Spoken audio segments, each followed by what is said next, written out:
In an endless, glorious loop of waking up, stumbling through your day, and pretending you've got it all figured out, watching your will to live disappear faster than your TikTok trend. Humans can only live once, you don't have to prove it. Welcome to life, a cosmic joke, and you're the punchline. But before you spiral completely, let's zoom out for a second. You're not special, none of us are. In the grand scheme of the universe, your failures are about as significant as an ant trying to file its taxes. After all, whether you succeed or fail is about as important as which side of the toast lands on the floor. We're all just tiny specks hurtling through space on a giant rock. The exhaustion is real, though. Now, if that little existential pep talk didn't cheer you up, note that I tried. Let's look at what you're always drowning in, this delightful feeling of failure. It's not because you actually suck, it's because your brain is actively sabotaging you. That's right, your own mind is setting you up to feel like garbage, and I'm here to explain why. It's one long, depressing talk delivered by your subconscious, reminding you that no matter how hard you try, you'll never be good enough. There, feeling better? Didn't think so. But don't worry, by the end of this you'll at least know why you'll feel like a loser. Ever feel like you're just faking it? And sooner or later, everyone's going to figure out you have no idea what you're doing. That's imposter syndrome because clearly the worst person to judge your abilities is yourself. You're not alone though, studies show that even successful people feel like frauds. So if you think you're failing, take comfort in knowing that even the people you envy are probably spiraling into self-doubt while sipping an overpriced latte. Whoever told you happiness is achievable if you just get a degree, land a job, get married, buy a house and have kids, they most certainly lied to you. Happiness is existential dread plus Pinterest board of inspirational quotes. You think you'll be happy when you get that promotion, but you won't. But what else are we gonna do with our lives? Exist in silence? Not without Wi-Fi. Social comparison. It's the mental equivalent of punching yourself in the face every morning. You scroll through your feed, see everyone's highlight reel and think, wow, everyone's thriving and I'm here eating cereal for dinner. But here's the twisted irony, they're also failing just like you. The difference is they're better at filtering their despair through Instagram stories and smiley face emojis. It's like we're all in this mutual suffering contest, but no one wants to admit we're losing together. And finally, there's the hedonic treadmill, the reason why no matter what you achieve, it never feels like enough.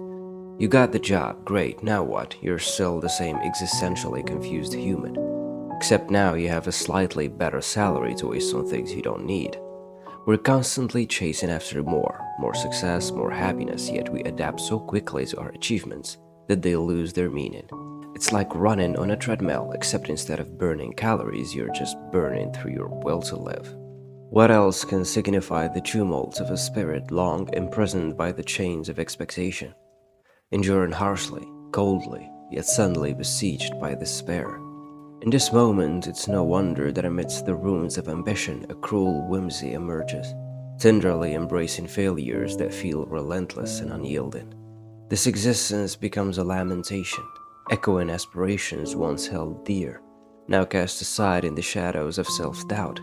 It is the exultation of a weary soul that has danced too long on the precipice of defeat, where each heartbeat resonates with the anguish of lost potential. In the depths of this dark night of the soul, we grapple with the futility of our endeavors, the relentless pursuit of meaning that slips from our grasp.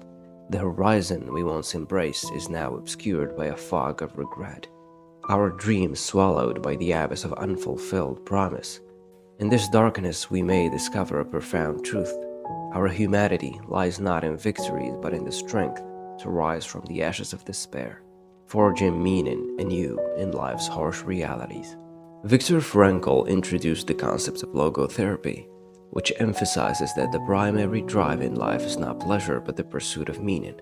When we feel overwhelmed by failure or insignificance, Frankl would advise finding meaning in the process, not the outcome. Meaning is not given to us, it is created, often in response to life's difficulties. Ask yourself, what meaning can you derive from even your perceived failures? In battling feelings of inadequacy or imposter syndrome, Rogers would argue that the key lies in radical self-acceptance, rather than in comparing yourself to external standards or societal expectations. He encourages you to align with your authentic self, your true values and desires, and let that be the compass guiding your life. Sartre would also argue that while you might feel overwhelmed by the weight of expectations, you are free to define your own success. In other words, you have the power to decide what matters to you, independent of societal standards. By embracing this freedom, you liberate yourself from the paralysis of imposter syndrome or the endless pursuit of external validation. Rather than accepting failure as a personal flaw, Seligman would suggest focusing on developing resilience through positive psychology exercises, such as practicing gratitude, recognizing personal strengths, and engaging in activities that bring flow. By fostering these habits, you can shift from a mindset of helplessness to one of empowerment.